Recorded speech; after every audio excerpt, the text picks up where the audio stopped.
My job to get on the phone was to be the immovable nice guy. And the nicer you are, the more movable you could be. Hmm. And forgive me for picking on Mr. Donald Trump right now, Mm-hmm. but the style of being, you can be very aggressive or very assertive without being aggressive. And his style is, he wants to yell at people, he wants to intimidate his way in. You don't have to give up that much assertion. You don't want to be that mean. You don't want to be that hard on For people. example, what do you mean? Like how? Well, we're in L.A. Yes. There's a great guy here in town. His name is Tom Girardi. Voted top trial attorney in California several years in a row by the Bar Association. He gets voted top trial attorney so many times that when they put it on the front page, they say again. Wow. So he comes in and he's a guest in my class at USC. And and I know he's a top trial attorney, but I don't know his style. I figure he's going to be an attack dog. Because I spent so much time in New York, I'm used to attack dog attorneys. And Tom walks into the class and he says, the key to negotiation is being nice and gentle.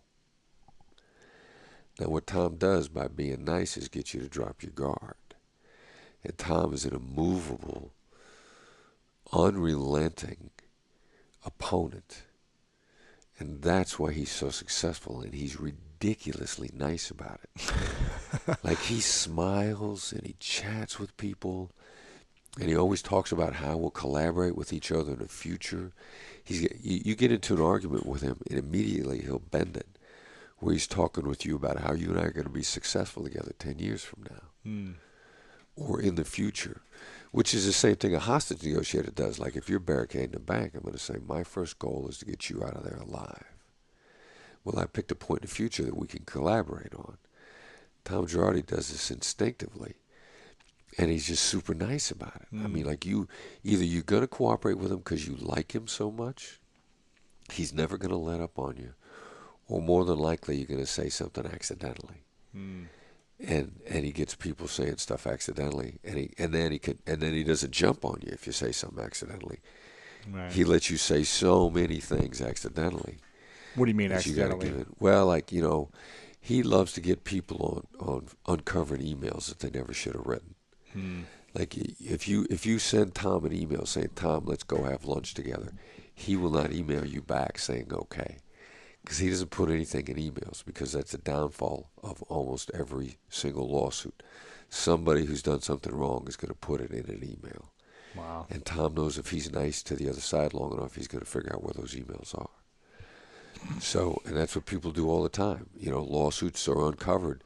People get into trouble with what they put in emails. When they say, hey, they send an email to somebody else, they say, hey, we shouldn't be doing this. And a person sends an email back saying, like, yeah, it's okay, nobody's ever going to find out. Oh my gosh. In today's day and age, people put stuff in emails. And so Tom knows he's just relentlessly nice, relentless, and the most charming guy you ever met in your life. Wow. So you don't have to be aggressive. Secret to gaining the upper hand in a negotiation is giving the other side the illusion of control. Now, I'm coming at you as a very control-oriented negotiator. Right. As soon as you don't struggle with me over control, you actually begin to gain an advantage. Because then you feel like you're in control. Right. And you don't have to try to gain it anymore. Right. I'm more than likely going to start dropping if I'm a control freak guy. If I want to talk all the time, I'm a control freak guy. Control freak negotiators who want to talk all the time, they feel out of control when they're not talking. So you want to get them to the point where they don't talk, but they don't talk because they're relaxed, not because they're trying to seize control. Right. So you did a real nice job with that. Now, the only thing, another thing that we teach is, see, you're not going to give me a car. Right. And you're trying to make it sound like you were going to. Yeah. Now, I teach how to say no. Uh-huh. And then you want to feel other ways of saying it. Because the real answer to that, just like at the very beginning of my book, you're supposed to look at me and say, how am I supposed to do that? So poise it back to a question. Right. A how question. An open-ended question. Well, not just open-ended, how. Okay. How is a key to life. Yes is nothing without how. See, and you could also start talking about how without talking about yes. So just say, would I even you could say, how would I do that? Would I say, I'd love to get you what you need? How would I do that? Just how would I do that? How would I do that? So give them the control to figure out the solution. Right. how am I supposed to get you the car in that time frame? Mm. Because that's what you're trying to express. There actually is a time problem here. Right. In 60 seconds, how am I supposed to get you a car? Right, right. That's different than we can get a car. We just need 60 more seconds. Right. We need more time. Yeah, yeah. Right, because Okay. now I think you're ducking me. Okay. But if you instead you say like, how am I, of course the cars are out here right away. But first of all, I gotta tell everybody what we're gonna do. Mm. I don't need anybody to get surprised. Let's talk through the details of how this is gonna get done. Mm-hmm. In the meantime, what got you here in the first place? Mm. How do you find yourself into this kind of a situation? How do I make sure I get you out of there alive?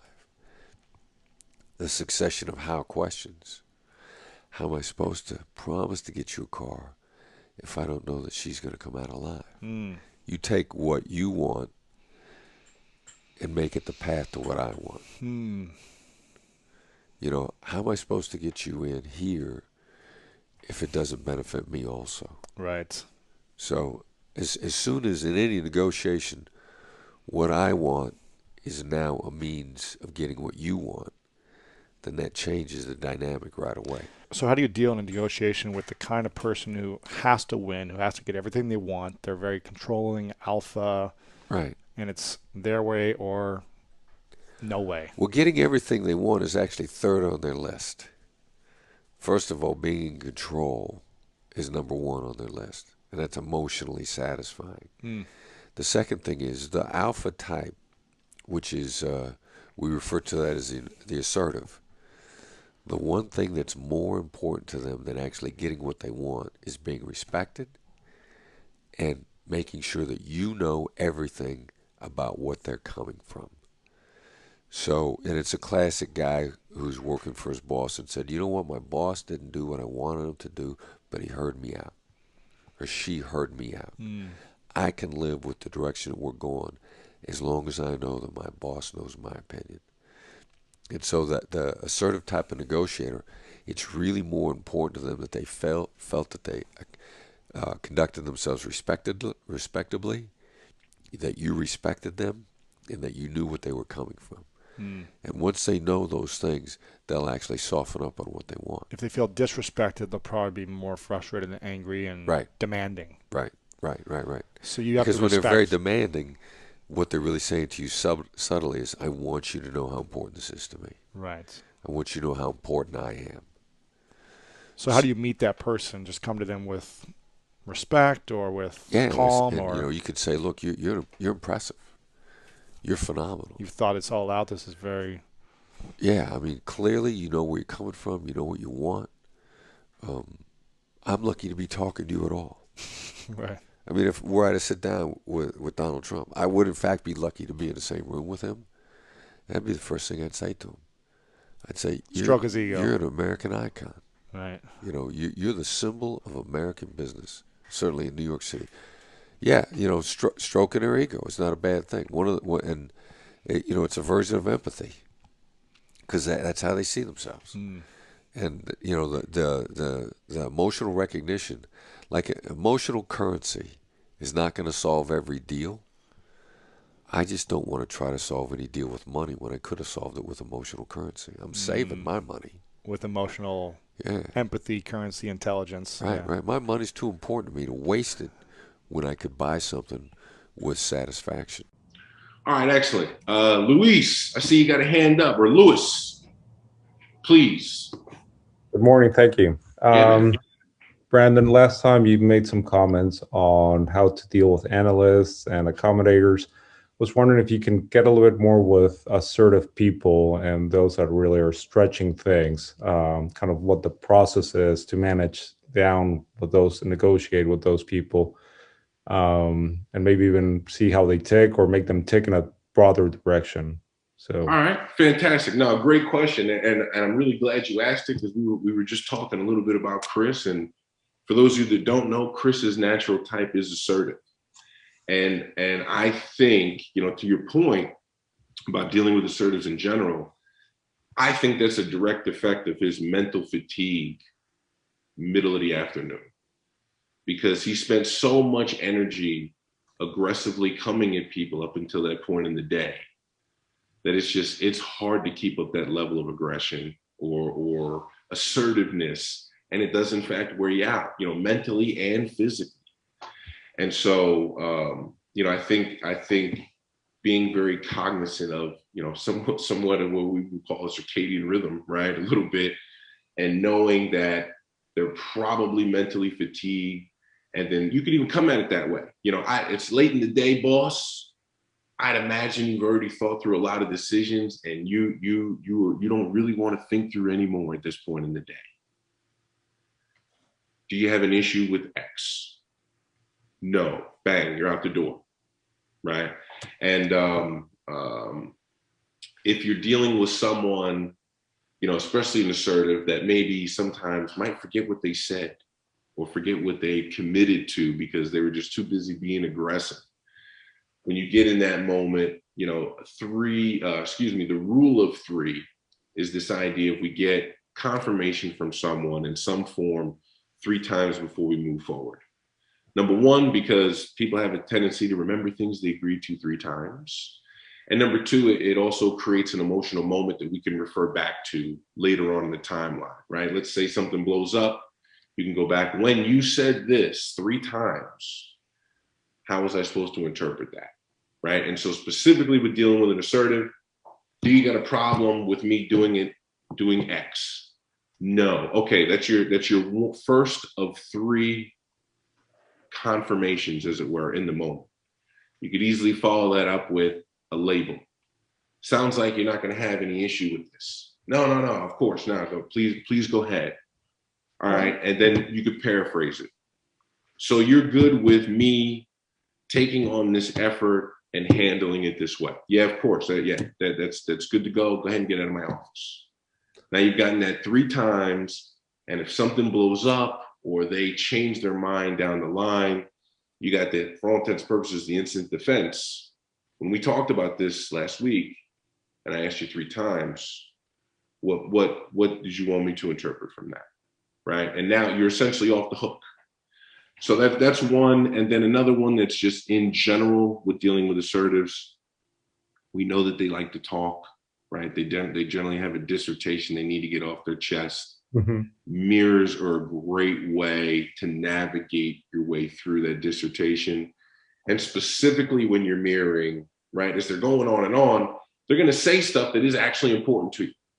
Eventually, they're going to say something that you want them to focus on. That's what you end up mirroring. Okay. And it very much directs their thought process, kind of like a pinball in a pinball machine. Your flippers are the mirrors, for all intents and purposes. But that's a great question. I'm thinking specifically, I'm dealing with a broker. He sources good sites for us. I'm a real estate developer, and he sources good sites. Okay. And let's say market commissions are at 3%. Well, he comes and says, well, I'm bringing all this. I want 6%. And I'm getting this with XYZ and blah, blah, blah, and just hammering through. And you guys are just not being grateful enough. The market is at 3. And he's starting to negotiate at 6 and really just throwing it at your face, making facts up. And how do you, love to hear more of that. Maybe it's repeating the same thing that you just said, or maybe there's a slight twist to that. Yeah, no, great question. So, and I love the clarification here. So yes, mirrors are going to be helpful, right? When he's rambling on, as it were. What's nice is you got a bit of a relationship with this guy and you understand how he works a little bit, how he ticks. And so that should inform you on what a good accusations audit should look like. And so I know you put in the time to source this information, right? You've clearly put in work. And obviously you're going to feel like there's a certain amount of this that belongs to you for X reasons. That could be your start, especially in regards to, these commission percentages and things of that nature. What percentage belongs to him, and vice versa. And then go silent, right? Because you want to say, yeah, that's exactly right. That's exactly right. And then you could follow up with,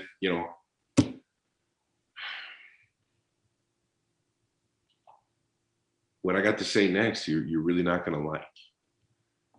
right? How bad, how bad of a position would we put you in? What sort of damage do we potentially let ourselves in for by saying we can't do that? By saying that this isn't something that works for us. Out the gate, we know that this is a problem. What sort of damage do we let ourselves in for by letting you know this is an issue for us? Right. And then, right, you're putting the problem back on him to solve, but you're also at the same time sounding him out, right? You know that he feels like he worked hard, he's deserved, and you're worried about causing damage. And now it's easy to work with you, it's easy to respect you and know that you're somewhat trying to protect all of us at the same time. And so that would kind of be a decent start for an interaction with a person of that nature. Remember, you don't get in life what's fair, you get what you negotiate. If you want to become a better negotiator, click the link in the description below. So what are some of the other parallels you've seen or some of the ideas that have crossed over from hostage negotiation to business negotiation or negotiation in kind of everyday life? Well, the other side always wants more. They just don't know where it is. And as soon as they feel listened to, they're going to be more amenable to other ideas. There are three basic types in negotiation, and they get us back to the caveman response, because the caveman part of our brain, the amygdala, that where every thought goes through there. Evolution hasn't evolved that out of our brain. It's still there. And so when the caveman saw something, he thought, I run from it, I kill it, or I make friends with it. It becomes part of my tribe. Fight, flight, or make friends. It eats me, I mate with it. However you want to describe those three basic responses. But in each one of those responses, coming to an agreement is a secondary benefit. There's always something more important to the other side than coming to an agreement. And part of that is always in being understood. So if I can gain leverage on you, if I can get more of what I want by not spending a dime, but by simply letting you know I understand, then I open up the opportunity to get more for me and to have you like it. Stuart Diamond wrote a book that I love the title of.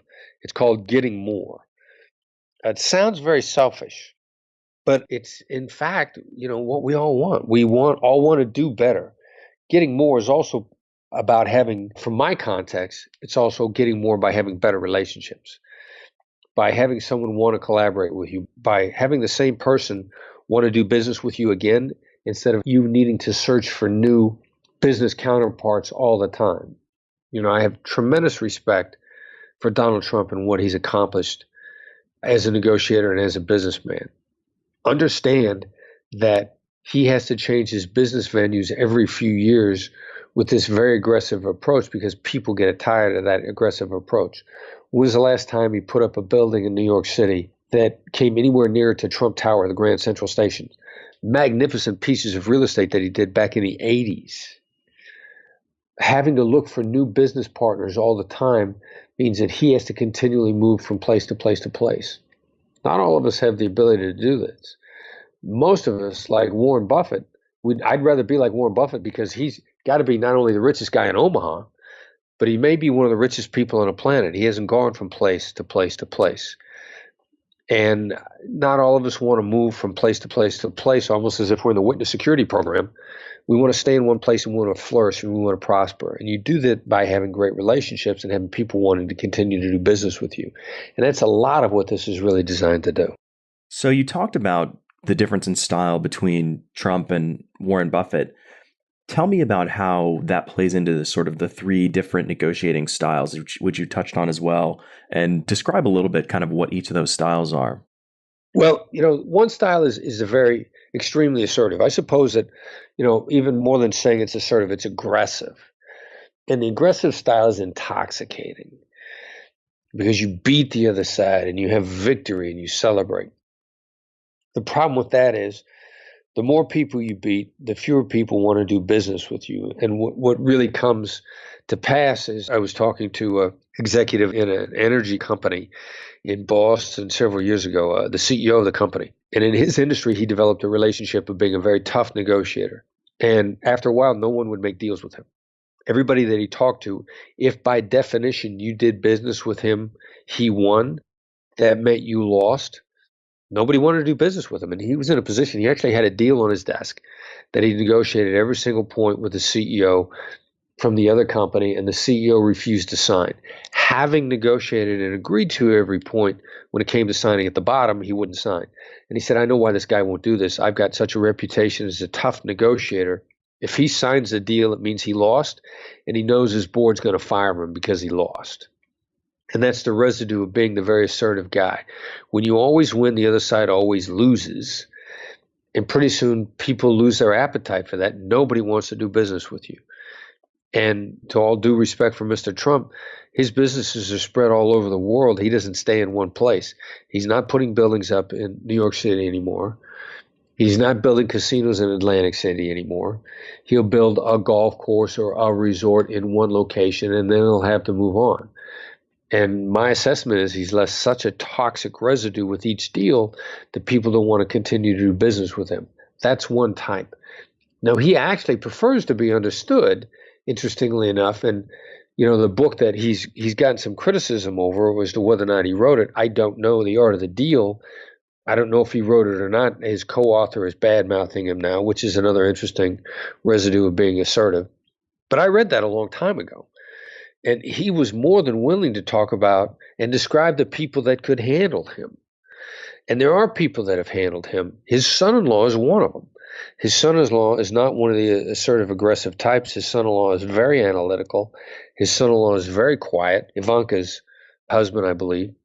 And this is the great description of what I refer to as the analytical guy.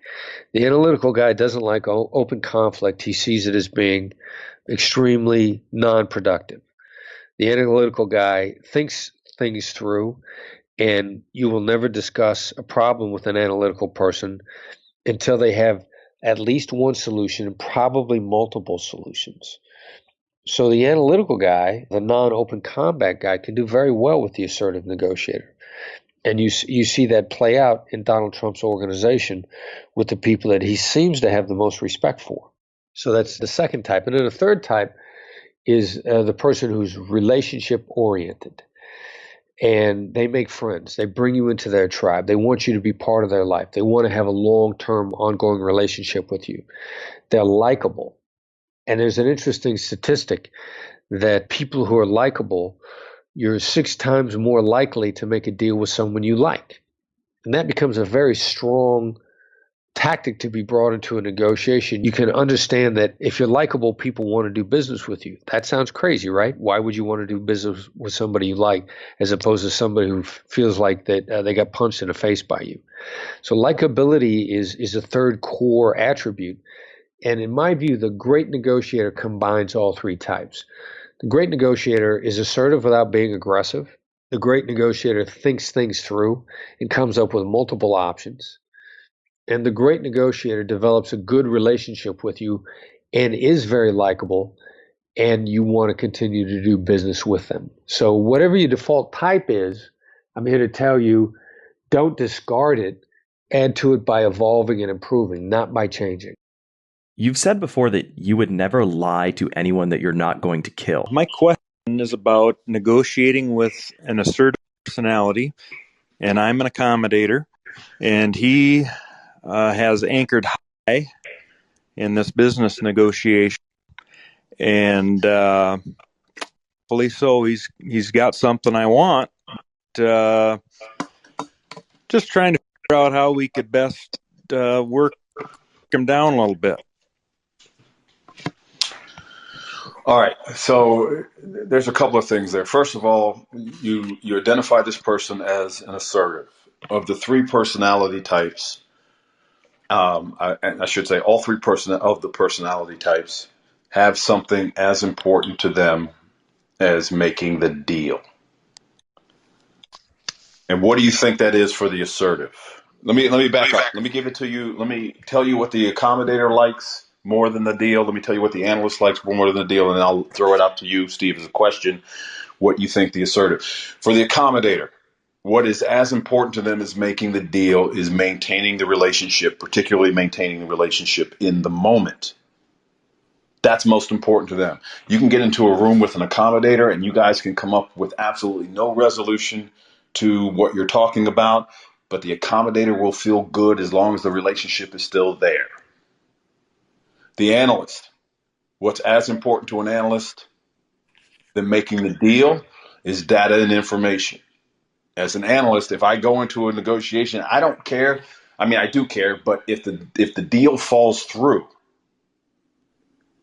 I'm okay with it as long as I've been made smarter in the process, because I'm all about getting more data. I want to confirm the data that I went into the negotiation with, and I want to come out with a little bit more than what I came in with. And if those two things are checked yes, I'm in a good spot. So, Steve, what do you think is as important to the assertive as making the deal? I in this situation, it's his ego, and I think he wants to be perceived as he is making the best deal for him. You cut off a little bit there. I'm assuming that you said E as in ego. Ego, yes. All right. That's the bottom line. They want to be heard and they want to be respected. And that's fueled by their ego. The deal can go to hell in a handbasket as long as you know when you leave that room that they are the man or that they are the woman. And if that has been satisfied for them, they don't really get wound up around the axle as to whether or not the deal goes through.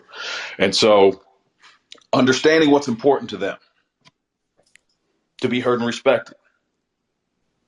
People often think of the assertive as being the most difficult of the three to deal with. The reality is they're not, because all you got to do is shut your mouth and let them drive the bus, and they will tell you exactly what you need to know to move them in the direction that you need to move them in. Now, as for the high anchors, that's a hack. That's a go-to move for everybody because they've read previous books prior to Never Split the Difference coming out, and many of those books espousing anchoring high.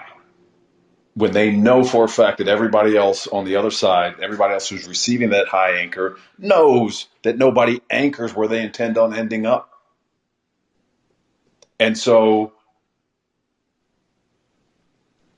I'm coaching you, Steve. I'm telling you, I'm going to make him or her defend that high anchor. Something to the effect of, it sounds like you took that number under a lot of deliberation before you landed on it. Would you be against walking me through how you came up with it? That's going to tell you right away, are they posturing, or is this anchor more solid than what you thought it would be? Make them defend it.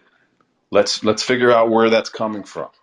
In this situation, he has told me that he doesn't want to give away the goose that lays the golden egg. Why would I want to do that? Is what he's told me in our previous conversation. All right. And so that goes back to what we talked about earlier. Don't get caught up in what he said. Where is that coming from? When somebody tells you, I don't want to give away the goose that lays the golden egg, what is he really telling you?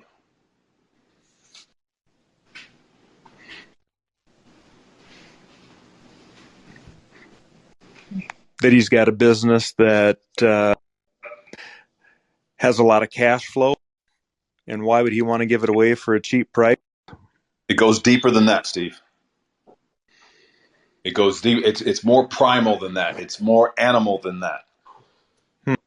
You're staying on the surface right now. He's telling you something else when he says, I don't want to give away the goose that lays the golden egg. Okay. Why would anybody say that to you? I don't know. I bet you do, and I'm going to help walk you through it a little bit. I don't want to give away the goose that lays the golden egg. Translation: I'm afraid that you're going to take advantage of me on price. I'm afraid that you are going to take advantage of the value that I believe this product or service holds. I'm afraid of what this is going to make me look like internally if I am asking for $150 and we settle on $100. What Yep. kind of reflection is that going to be of me with my peers internally, with my boss internally? He's telling you, dude, I am under a lot of pressure to make sure that I don't get taken advantage of on this deal. That's what I don't want to lay. I don't want to give away the goose that lays the golden egg is screaming. So it's kind of going back to ego again. Going back to ego. Sounds like you're under a lot of pressure on your side to come in at a specific margin. Sounds like they're kicking you in the teeth on your side of the table to make sure that you're not taken advantage of.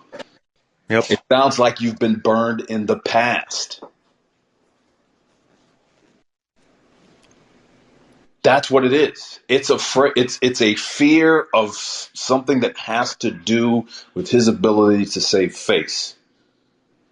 He's either been burned in the past, they're clubbing him about the head and shoulders over this deal, telling him, you better not give it away. And that's what he's afraid of. That is the area of the conversation where you need to focus in on. Stop worrying about the actual words that he's using, and let's figure out what is that latent dynamic. Now, I threw that out for you, Steve. I'll bet you that what I said to you made sense, and it only made sense to you because internally you knew that was going on.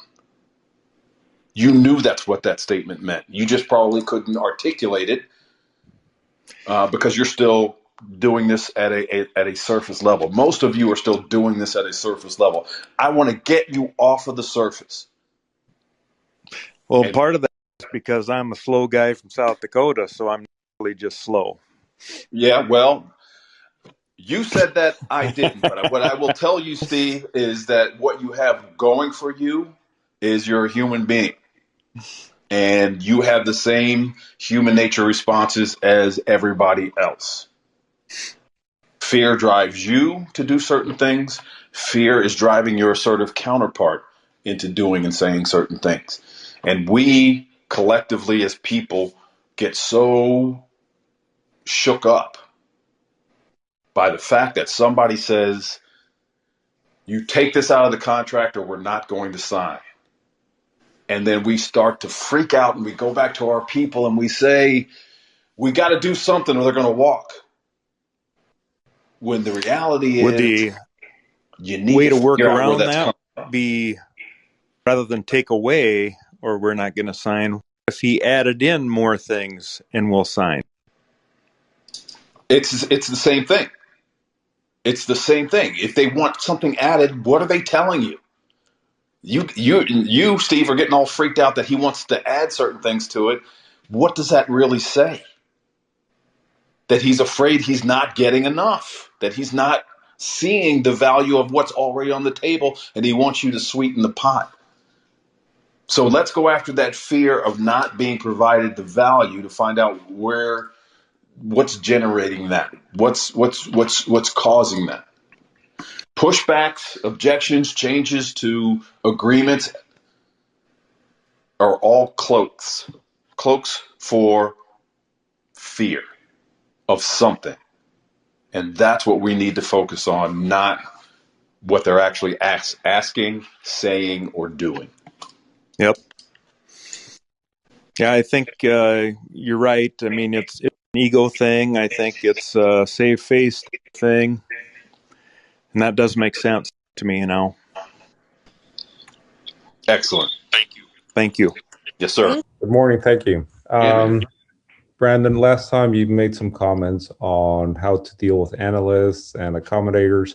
Was wondering if you can get a little bit more with assertive people and those that really are stretching things, kind of what the process is to manage down with those and negotiate with those people, and maybe even see how they tick or make them tick in a broader direction. So, All right, fantastic. No, great question, and I'm really glad you asked it because we were just talking a little bit about Chris. And for those of you that don't know, Chris's natural type is assertive, and I think, you know, to your point about dealing with assertives in general, I think that's a direct effect of his mental fatigue middle of the afternoon, because he spent so much energy aggressively coming at people up until that point in the day that it's hard to keep up that level of aggression or assertiveness, and it does in fact wear you out, you know, mentally and physically. And so you know, I think being very cognizant of, you know, somewhat of what we would call a circadian rhythm, right, a little bit, and knowing that they're probably mentally fatigued, and then you could even come at it that way. You know, it's late in the day, boss. I'd imagine you've already thought through a lot of decisions, and you don't really want to think through anymore at this point in the day. Do you have an issue with X? No. Bang, you're out the door, right? And if you're dealing with someone, you know, especially an assertive that maybe sometimes might forget what they said or forget what they committed to because they were just too busy being aggressive. When you get in that moment, you know, the rule of three is this idea of we get confirmation from someone in some form 3 times before we move forward. Number one, because people have a tendency to remember things they agreed to 3 times. And number two, it also creates an emotional moment that we can refer back to later on in the timeline, right? Let's say something blows up. You can go back, when you said this 3 times, how was I supposed to interpret that, right? And so specifically with dealing with an assertive, do you got a problem with me doing X?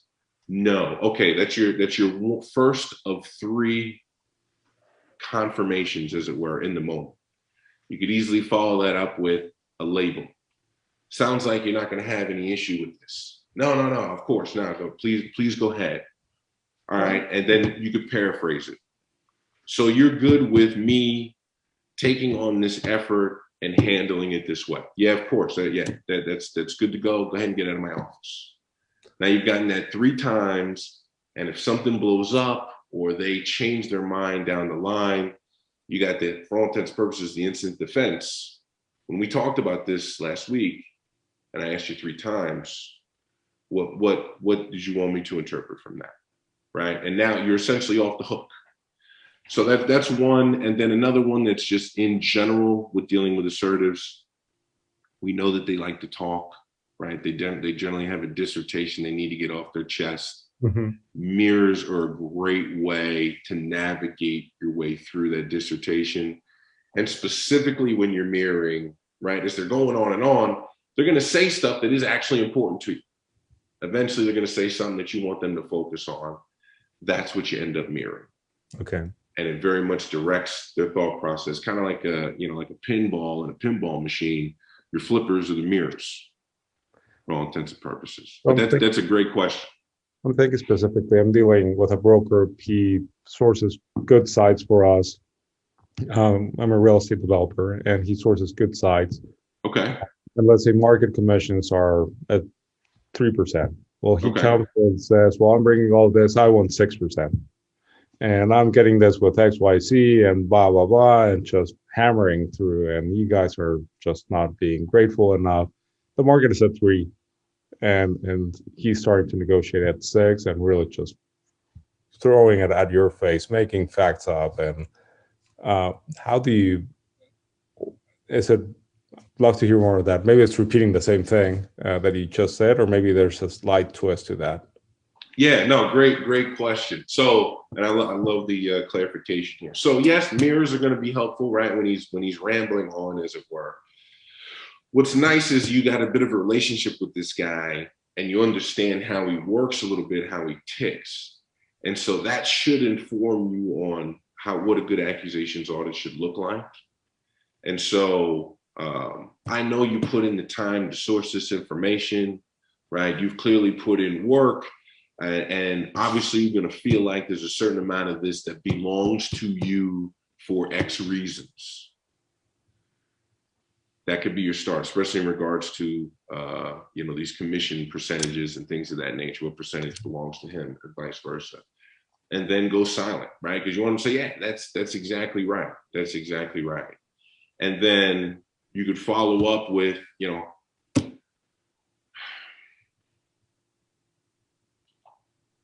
what I got to say next, you're really not going to like, right? How bad of a position would we put you in? What sort of damage do we potentially let ourselves in for by saying we can't do that? By saying that this isn't something that works for us. Out the gate, we know that this is a problem.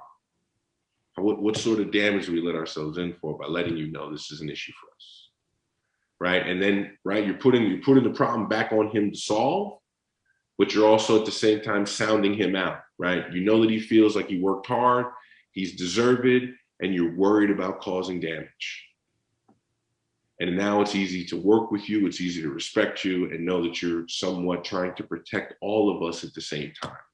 And so that would kind of be a decent start for an interaction with a person of that nature. If you use the proper tone, it will come across as non-accusatory.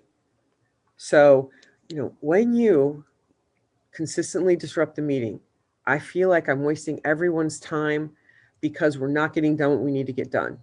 So you use a proper tone. You're going to call that person out on the carpet. You're going to please everyone else in the room because, if you're in a meeting and you're trying to run a meeting, there's always that one person that doesn't know when to shut up or always has something to say that nobody else really cares about, but they feel like they have to say it. So you, as the person running the meeting, can use that I message in that situation to basically call them out and do it without being overly mean and overly accusatory.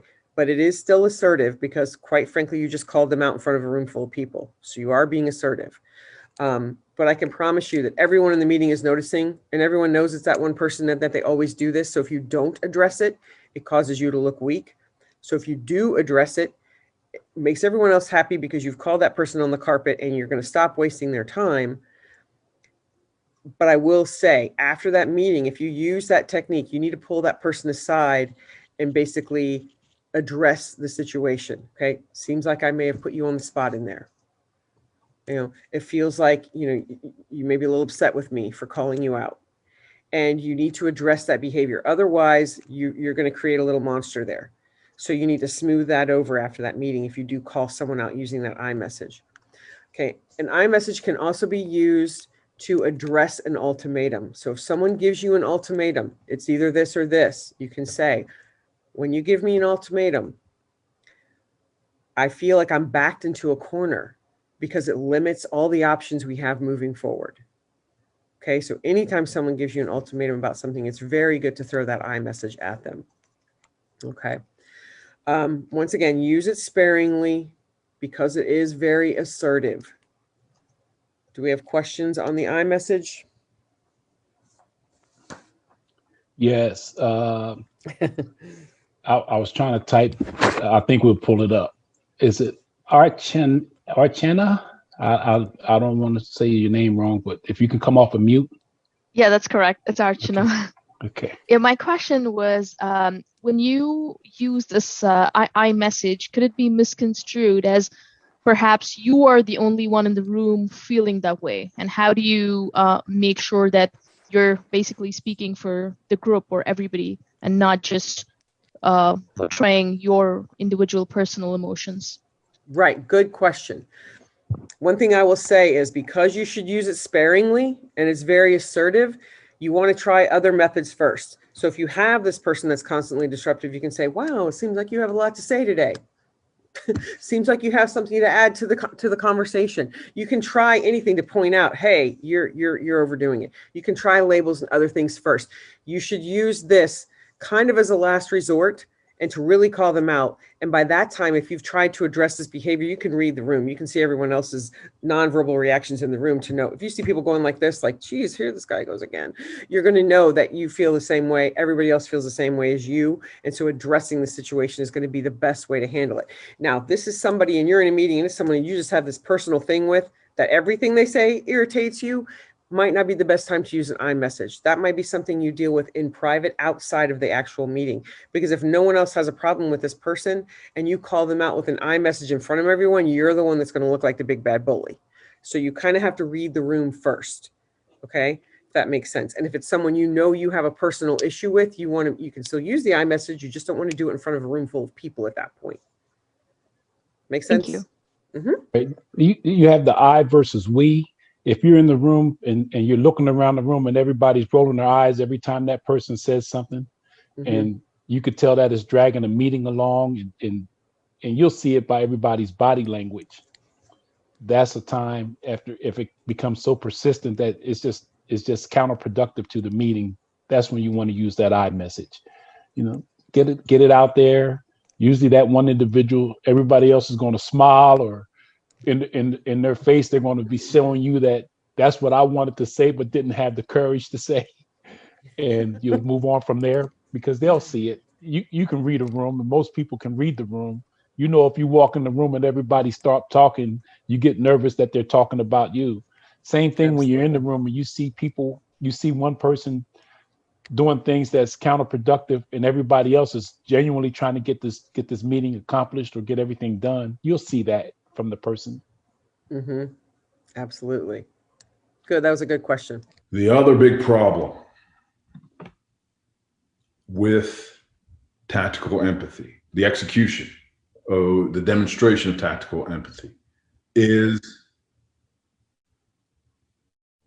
people think that if I show that I'm tactically empathetic, it's going to convey weakness on my part. It's going to convey that they have an opening for me to take advantage of. Because you see, in my mind, you're thinking tactical empathy and assertiveness are mutually exclusive to one another. You're either going to be tactically empathetic or you're going to be assertive. You can't be both. And the fact of the matter is, tactical empathy is the required precursor to your being assertive. Right before you're going to drop the bomb on them. Right before you're going to say it doesn't work for us. Nothing short or nothing more complicated than, I'm sorry, I'm afraid. That's very generous. It's clear that you guys are trying to move in our direction. We just can't do that. This is your actual shortcut to being more assertive. Because at the end of the day, you've got a goal, you've got an objective in every difficult conversation. I want or I need is in your head. I want or I need is in the head of your counterpart. Which means at some point, you're going to state that goal and objective. You're going to draw your line in the sand. You're going to make your ask, or you're going to state whatever your case in chief is. Prior to doing that, tactical empathy. It's always tactical empathy first. Your goal, your objective comes last. The best way for you to put your foot down is to soften it with being tactically empathetic. Instead of thinking in terms of compromise, which is a silly idea, think in terms of high value trades.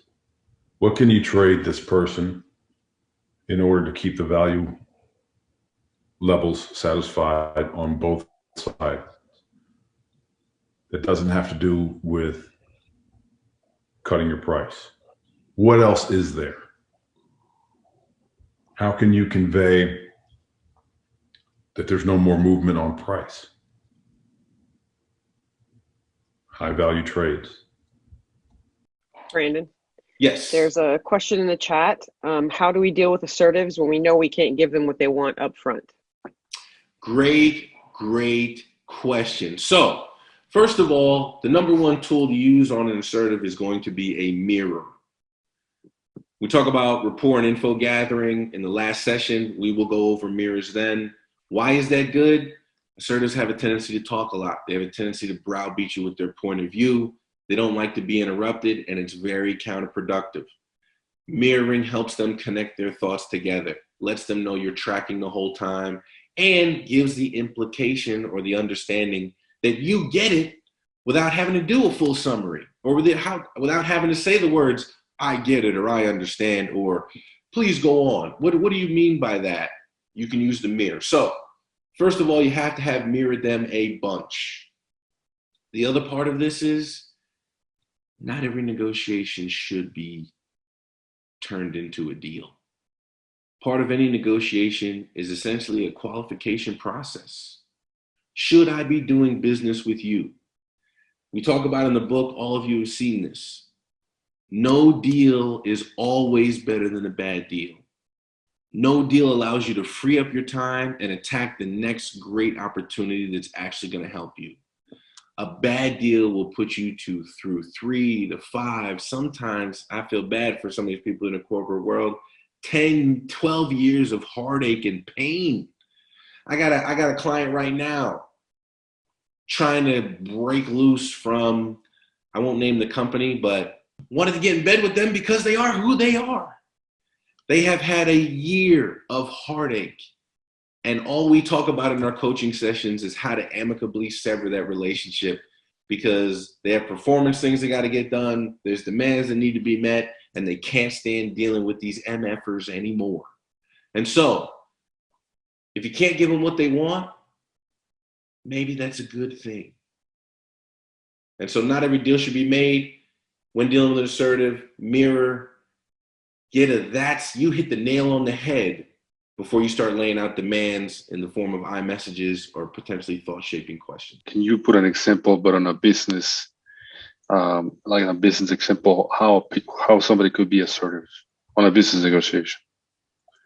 So in a business negotiation, if there's a certain price that they want to get, and you have a different price that you think it should be, and we had this conversation earlier today, the assertive is going to say, this is where we need to be at. Take it or leave it. You know, I've already done everything. I know what the price should be at. I know what the market is. You're trying to get over on me. I need to get it at this price.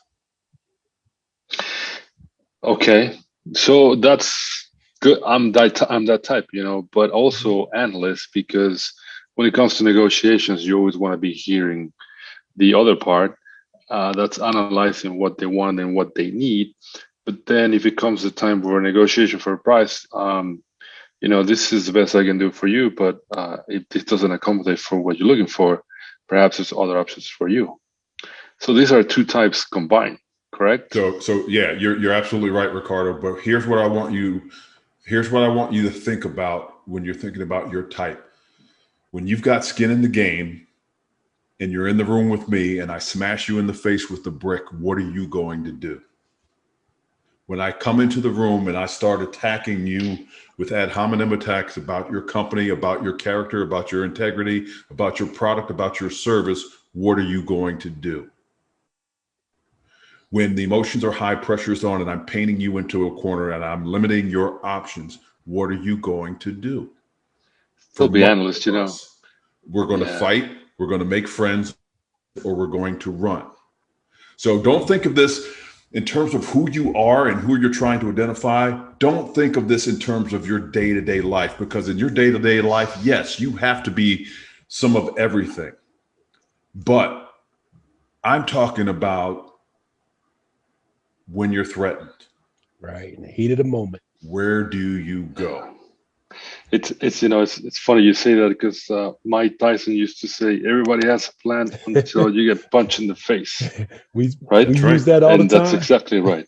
That's right. We use it all the time. In the normal negotiation, I'm mostly an accommodator, but when you have an assertive across the table and he tries to push forward with his facts, push forward with his opinions, it's hard being an accommodator to actually win that argument, because you have all these facts being thrown at you, all these information, and then you're just trying to you kind of shy away in that sort of situation. What's the best way to make the other side actually hear you and your points and your facts that you're trying to put across? So remember at the top, we said the C was the curiosity. Mm-hmm. You want to stay curious. Why is he throwing out these numbers? Why is he doing this? Why is he trying to get you confused? His whole intention is to make you think negative thoughts, not be able to communicate well, forget about what your plan of action is, how you're going to get there. And so now he's just messed with your brain. That amygdala is messed up. Now you can't think straight. So you're going to start giving in to whatever he wants because you're not used to having to deal with that. Yeah, exactly. Mm-hmm. So that's when you want to start labeling and mirroring. We always labeling and mirroring. It seems like you've done some research. It sounds like you're saying this because you have a number in mind. Okay. Shane, and can I, Shane, are you an accommodator? Is that why you posed that question? Yes, I would say so. Okay, so as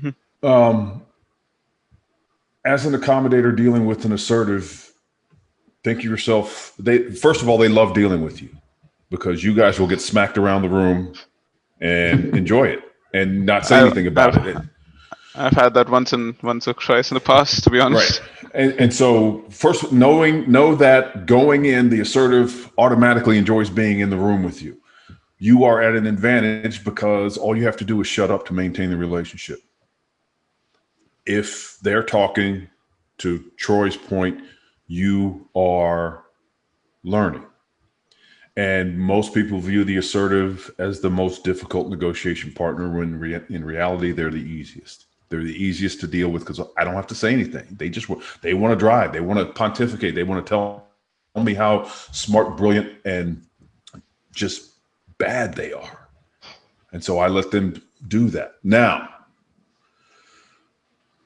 there are ways once you get them to once you've allowed them to share their vision, once you've allowed them to dump their bucket, once you allowed them to push out all the data and information that they wanted to put out, there's nothing that says that it's now not your turn. And so respectfully, deferentially, you're just going to set them up with a after you've labeled and mirrored everything that they've given you, you're going to set them up with a no-oriented question, simply something like this. Are you I appreciate you taking the time to share that with me. Are you against me walking you through what our vision is on how this is going to play out? Let that sit for 1 or 2 seconds. No oriented question. You're trying to generate that no response, but a no verbal response, but the actual result is a yes. And then right before you jump into all of your data and information, you're going to set it up with the accusations audit, which is what we're going to talk about next. And that is, this is going to catch you off guard. You're going to think that I'm naive and don't have a good appreciation of what the market looks like. And let that sit. 1,000, 2, 1,000, 3, 1,000. And now you lay out your side of the story. So while he thought he was bulldozing you, steamrolling you when he was throwing out all of his data and information, the reality is he was giving you information that you were going to now use to state your case in chief. Make sense? Makes sense. So basically take the 45-second gap that you suggested and kind of wait up and build your position. It's not going to be a 45-second gap. It's just going to be let them go. You know, when you first sit down with this assertive, simply make this statement. It seems like you have a vision for how this is going to work out. You open that up to an assertive and you can just sit back for the next 10 minutes. You're not going to be able to say one thing because they're just going to all of this information on you. Now you pick your spots, label and mirror, paraphrase, whatever you get, especially those things that support your position, right? Mm-hmm. And then you switch it around and now you're going to give it to them. So the time limit is however much time they take. We're not in a hurry. So if it takes them 3 hours to get through to their point, we'll wait there for 3 hours. Thanks for that. Yeah. So if you're talking about the 45 seconds to a minute, that's when they're attacking you. That's when you let up. It'll pass. But just like he said, the assertive, they'll talk. And every time you do a dynamic silence, they think it's their turn to talk. Let them. Makes it a lot easier for you. 80% of the time in the negotiations, we're going to have the accommodator voice. We're going to be friendly. We're going to be kind. We're going to be considerate. We're going to want to build that relationship. The other 20% of the time, you want to have the late night DJ voice. That's where you're going to be precise. You're going to be direct. You're going to speak very clearly in an effort to get across what you need to get across. And a good time that you use that is when you're stating your position. So let's start with talking about mastering the no. This is letting them hear no, letting them feel no, without actually saying the words no. And so for your best results, it's going to be tactical empathy on the front end, and then however you're going to say no. And we'll talk about the 4 phases of no in a later session. But you're letting them hear it, letting them feel it without you actually saying it. Ned Coletti used to manage the Dodgers back in the day. And he was famous for saying, I like to let out no a little bit at a time. And so we're going to talk about ways to actually push back against the other side without cornering themselves and without cornering you. Mastering their weaknesses, their weaknesses. Where do you think the cutthroat's weakness lies? Not having control. That's one of them. They need to feel like they're in control. The assertives, the cutthroat negotiators, are looked upon as some of the most difficult people to deal with in a difficult conversation and negotiation. From my perspective, they're the easiest because they want to feel like they're in control. And they want to feel like they got the best deal that they could. The operative word in both of those is feel. Yeah, Chris tells a story all the time about being in the international kidnapping market and the powers that be wanting to know when are they going to release the kidnapped victim. And Chris's standard response was when they feel like they've gotten everything that they could, when they feel like they got the best price possible. Doesn't mean that they actually end up with the best price possible. They just need to feel like they did. And so we're talking about feelings. And how stupid is that when you're talking about international kidnappers and terrorists? We're talking about how they feel. And so our job is to make them feel in control as early as possible, using deference, using subordination. You may even want to say, you know, it's clear that you've got the upper hand here. It's clear that you're in control here. They'll eat it up. They'll eat it up. You try it one time when you go into an area, a space in your organization where you don't have the same cachet as you do in your own, but you bring to the table a special knowledge or skill or ability that's going to help this other space improve their ability to do their job. And when you come in there, you're viewed as an interloper, you're viewed as an outsider. And so as a result, you'll likely get pushback for any idea, any suggestion that you make, because it's not your area and you're encroaching. And the sooner you recognize that and defer to that, the more cooperation and non-obligatory buy-in you'll get from the other side. So for someone that has lost maybe control, or not control, they've had a bad conversation. They got on the phone with someone, they're negotiating, I don't know, a deal where they're doing, let's say it's $3,000 a month or $5,000 a month, right? It's a deal for a year. It's worth 60 grand in all. and they've had a bad conversation and they can't get the person to call them back, or they haven't been able to. What's the next steps? Are you following up, like, Grant Cardone style, or are you letting it go and moving on to the next one? Like, what's your technique for, all right, that conversation didn't go well, what's next? All right, so I value my time. If you're too hard for me to get to, I'm probably not going to continue the follow-up. However, my next follow-up is going to be a two-pronged approach. I'm going to send you a one-line message. It's going to go in an email or it's going to go in a text. And it's going to be one line and one line only. And I'm going to say, have you given up on doing business with me? Or have you given up on the sale, or whatever it is? And I have sent that message out. Have you given up on X? Now, 999 times out of 1,000, which is pretty good batting average,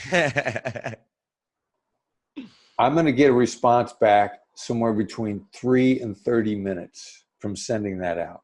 And it has to go out like that, word for word. I had a woman once said to me, I sent that text out and it didn't work. And I'm like, all right, cool, interesting, possible. Tell me word for word what you sent out.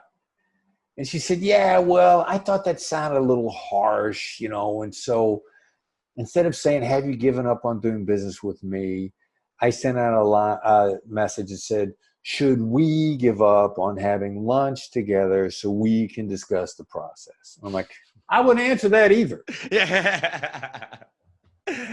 And you got to understand where there is, you got to be careful of the we crap. Your boss comes to you and said, hey, look, we got a problem. Is that what the boss means? Yeah. No, he's like, you got a problem. You have a problem. And so we disguise, we use we as a disguiser for you all the time. It's so bad.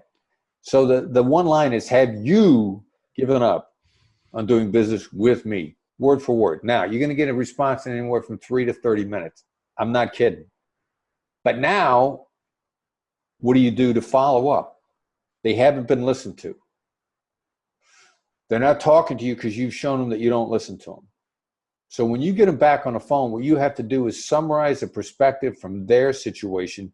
Do not repeat your pitch. Do not repeat what caused them to go dark in the first place. Sounds so logical, but man, so many people do that. Everybody does it. Summarize it from their perspective and throw in, you're probably having a hard time with this. You probably think I'm not paying attention to you. You got to especially summarize the stuff that you don't like. I mean, I would ask anybody listening to this also take a look at my TED Talk, because that's when I must say it 8 times. Summarize the stuff you don't like. Summarize the stuff from their perspective. Meaning what? What does that look like? All right, what that looks like is they're not getting back to you because they don't feel listened to. So you say, you're probably not getting back to me because you don't feel listened to. You're probably, they're not getting back to you because the process is not moving them forward. You say, you know what, this process probably hasn't moved you forward at all. You're probably asking yourself why you're talking to me at all, because that is in fact what's going on. You got to get the voice in their head to shut up. You don't get the voice in their head to shut up by contradicting it. You get the voice in their head to shut up by articulating what it's saying. Now suddenly you resonate with the voice in their head. And you keep at this until they say to you, that's right. So if you get it wrong, it's not over. You just keep saying, okay, well, then maybe this. Well, the great thing is, if you're actually trying to solve it or articulate it from their perspective, if you get it wrong, they're going to go, no, that's not it. This is what it is. They'll correct you. Now, that being corrected is one of the ideal places on a planet to be, because people love to correct, and when they correct, they tell you the truth. I want you to repeat that one more time for the audience to hear, because I don't think very many people understand that. So one more time for the audience in the back. Being corrected is one of the ideal places on the planet to be. The other side loves it, which means now they're in an interaction with you that they love. which bodes well for future interactions. And when they correct, they tell you the truth. So to the people out there that are like, oh man, if I feel corrected, I feel like they think that I'm not credible or that I don't know what I'm talking about, and therefore they're going to see me as less and not want to do business with me. What would you say to that? You're leaving money on the table. You are killing yourself. You are, it's an emotional intelligence move, one of the smartest moves on the planet.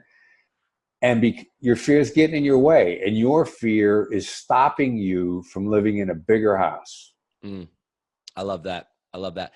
So you said it was a two-pronged approach, and maybe we covered the second one already, but the first one was that text or that email, one line.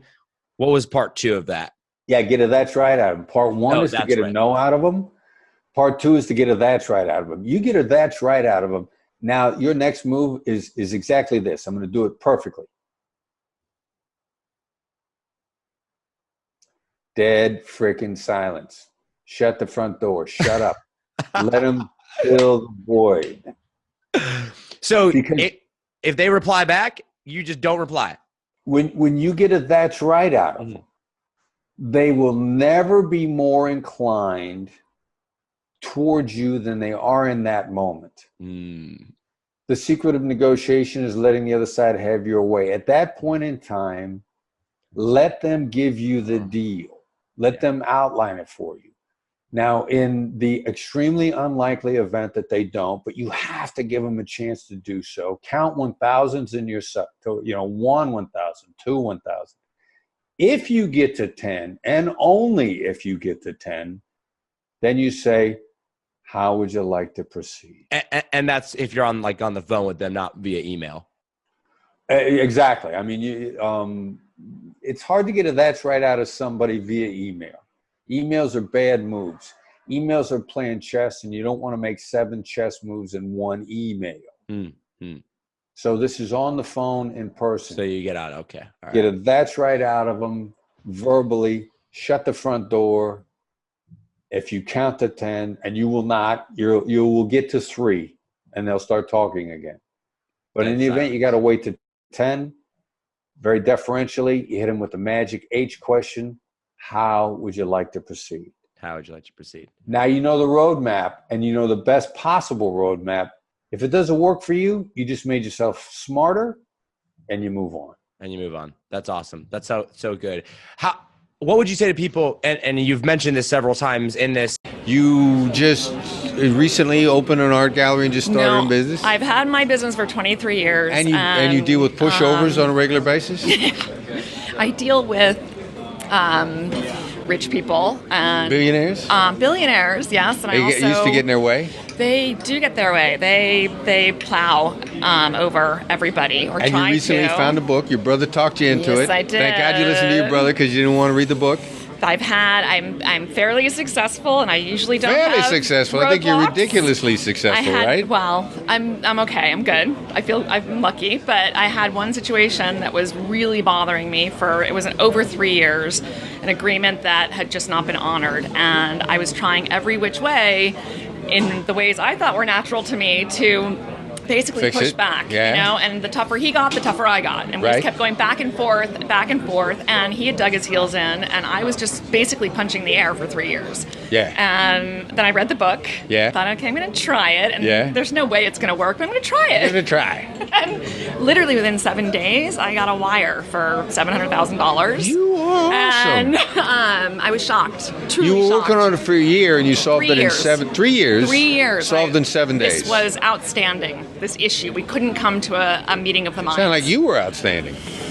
I was not willing to cave, which I think is a shock on the other side. Yeah. They're used to people just caving. And right. I'm not a caver, but I wasn't going to let it You grew go up away. in New York? You're from here? So you're a tough New York chick. Kind of. So, and you think, in the art world, you're dealing with art, that it's a very soft, lovely kind of, That'd be tough, right? Commodities dealers. Commodities exchange, right? Yeah. And it's, the numbers are real, and there's people that are affected if it's real money. You having fun here today? Yeah, it's great. Totally great. You're at one of our special master classes? So, is that what that says? It's a master class on tactical empathy. Well, That and you're having a good time. I was thrilled to Where see other that places. you were coming. So. Thank you for coming today. We are grateful and actually, that you were here. I need advice. I want to give this book to my sales team, but I'm afraid they'll use it on me. So how What do you think I have to deal with on a regular basis? Everybody in my company uses it on me. We work together, though. It's for great collaboration. Yeah. The whole purpose is, how do we create collaboration whether the other side wants to collaborate or not? Because we got to collaborate. So I have a negotiating approach, which is a win-win. If I win, I want everyone to win. Yeah. I have a lot of people that I do business with that they don't feel satisfied or that they've achieved anything unless there's a loser on the end of the deal. So they want a winner or loser. So we let them feel that way. Okay. It's not what actually happened, it's how they felt about it. Okay. And we make people feel the way they want to feel like they got a great deal. Yeah, which like in doesn't this actually change the situation, numbers. this guy feels like he really got one over on me, and I feel totally satisfied that I got the 700 grand. So, yeah, truly. Thank you. Yeah. Thank you. I have a question from a friend who's asking, how to deal with assertives who are giving out orders, immediately taking charge when they first meet. Practically, they immediately start ordering them around. And it's one of those classical situations where you think of all of the great things you could have said only long afterwards. How to deal with people who assume control, take charge of the encounter. Practically, it's kind of like a pretty overt bullying situation, let's say.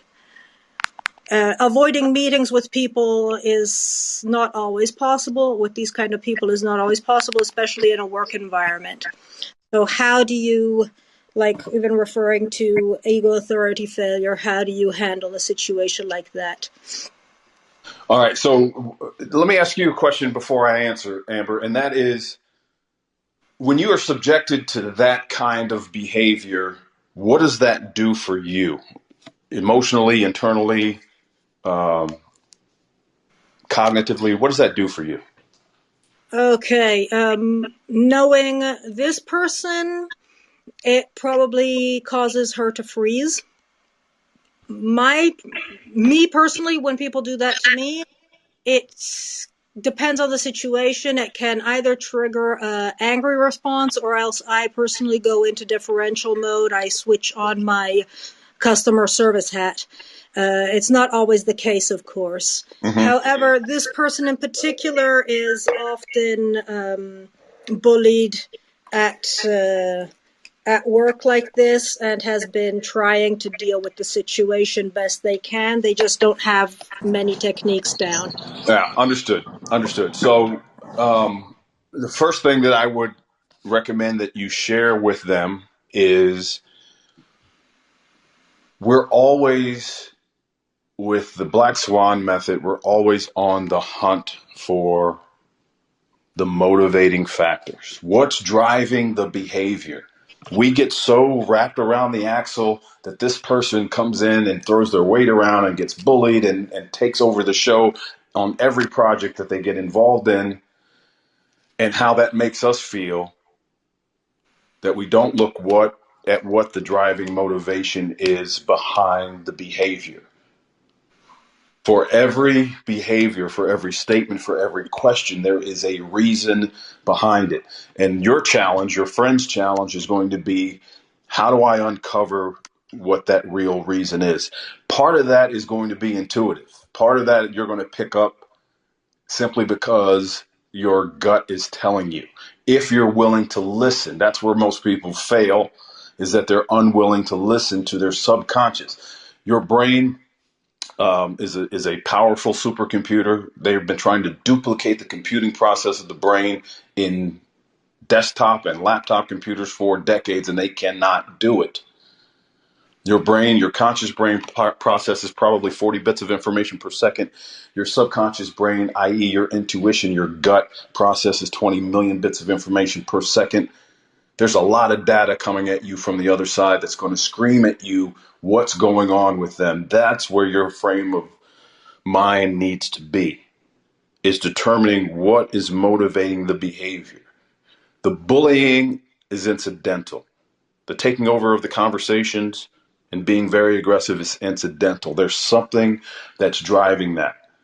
And so I know you're a third party in this conversation, but I want you to use your supercomputer, Amber, and tell me, when you're subjected to the person that's coming at you with both barrels and they're being aggressive, they're being bullying, they're bullying you, they're trying to push you around a room, assert their authority, impose their will, what do you think is going on with them internally?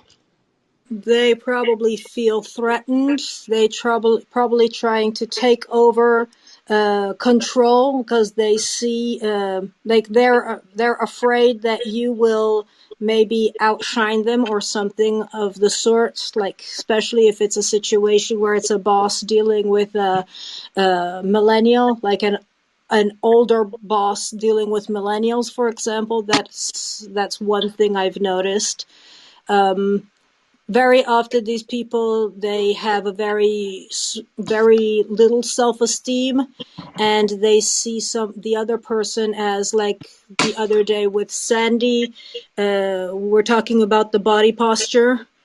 Probably am I talking right now because I'm crouched over again, I'm coming across as much weaker than what I actually am if I would assume the proper body posture. So there's a lot of that in the mix. All right. All of that, I never said that I was worried about being outshined. I never said that I was worried about having something taken from me. But those are all signals that you picked up based on this scenario as presented. That is your subconscious brain telling you this is the data that I'm picking up from the other side. What is the best way to manage that person in that situation is to identify and verbalize what you just told me. They're being threatened. Fear of loss is the single biggest driver of human decision making and behavior. What you just described for me was a fear of loss on the part of the person who is acting out in the fashion that you described. They're afraid of being outshined. They're afraid that the boss is going to take favor over someone else's idea as opposed to theirs. And that is a loss of face, self-esteem, respect. And that is what's generating that. So the sooner that you, for example, use a label to identify that for the other person, the further along the path of mitigating that counterproductive behavior you go. Because even the aggressive bully who just can't seem to keep their mouth shut and seems to take over every team meeting that you have, they're telling you by the behavior that you don't get it. And the sooner that you demonstrate for them that you indeed do get it, the better off both of you are going to be. And the chances of you correcting, air quotes, that behavior becomes possible. Because it doesn't matter where they fall on the spectrum, assertive, analyst, or accommodator, everybody wants someone else to understand what they're going through. And this is good for all of you when you're talking about counterproductive behavior, persistent counterproductive behavior, because that's what was just described to me, because you said this happens often to this particular person. That is the counterpart jumping up and down screaming that you're not getting something. So when you're faced with any type of counterproductive behavior that's persistent, whether it's taking over meetings, being a bully, speaking with you aggressively, your challenge is to find out where it's coming from. And counterproductive behavior, the likes of which I just described, is done primarily for three reasons. You're missing something. That's reason number one. You're failing to be sensitive to something that's important to them. Reason number two, they're under tremendous pressure from somewhere on their side of the table, and you've failed to acknowledge it. Or they're doing it because they're trying to manipulate you or get over on you. You have to stay in the moment to figure out which one of those three it is. Because if it's the first two, nothing is going to get better until you address those negatives as they see it. If it's the third, if they're trying to manipulate, there's nothing in our playbook that says that you need to be victimized by manipulation. And so with persistent counterproductive behavior, you need to address it, because the longer that you let it go, the less influence you're going to have with the other person. In other words, if I repeatedly smack you in the face with a brick every time that we talk, I'm going to think to myself, Amber's just going to sit there and take it, so I'm going to continue to do it. And every time that I'm able to do it, your ability to influence me becomes less and less and less until the relationship just spirals out of control. Hmm. Is that helpful, Amber? Extremely helpful. Thank you very, very much. Yeah, Andrea made a good point, which is she says, my rule of thumb is that I'm always striving to be more effective to move ahead, essentially. Exactly. And that's exactly what this is, right? Because it's like, do we need to be nice just to be nice because that's a societal expectation? No, like that's not why we're doing this, right? We're not doing this because that's just what's expected of us from men or from larger society, right? We're doing this because we want to make deals happen. We want to have a working relationship with people. We want to, it's motivated by larger things. Mm-hmm. So that's the main thing. And keep in mind that with this Black Swan method, it's a group of skills that you can use to your benefit. So what you're doing is you're taking these skills and you're using them on the other side to your benefit. So it's not that you're having to change your personality or who you are. You're adapting to the situation and using these skills so that you're more effective, in the boardroom, in the job interview, in the salary negotiation, because you can only control yourself. So if you control your tone and what comes out of your mouth, you'll be surprised how that will be mirrored from the other side. Yeah, exactly. Yeah, Yvonne just mentioned that she said is assertiveness something that you learned? Was it part of your character? Because she's really more of the like nice kind, and she feels like that's a disadvantage. And I feel like, well, I mean, Sandy and I have talked about this because Sandy's more assertive naturally. I'm more the accommodator naturally. And it is something that you have to learn. It's more like learning how to have boundaries and saying no. And I really do, like, personally, I use labels all the time. I use them on dates. I use them with my parents. I use them all the time, not just in business cases, because it's a really great way where I can keep my natural tone of voice that is very accommodating, but then I can also make it very clear, like draw lines in the sand. Like, it seems like you think I don't know about this already. Or it seems like you, right? Like, where I can use that tone of voice, that's a little bit of that's an assertive one, okay, just for the record. But that you really can use it to draw lines in the sand while maintaining your persona. You don't have to lose that in order to draw lines and be assertive. Right, exactly. I will say that of the three personality types, the assertive is where you never want to be.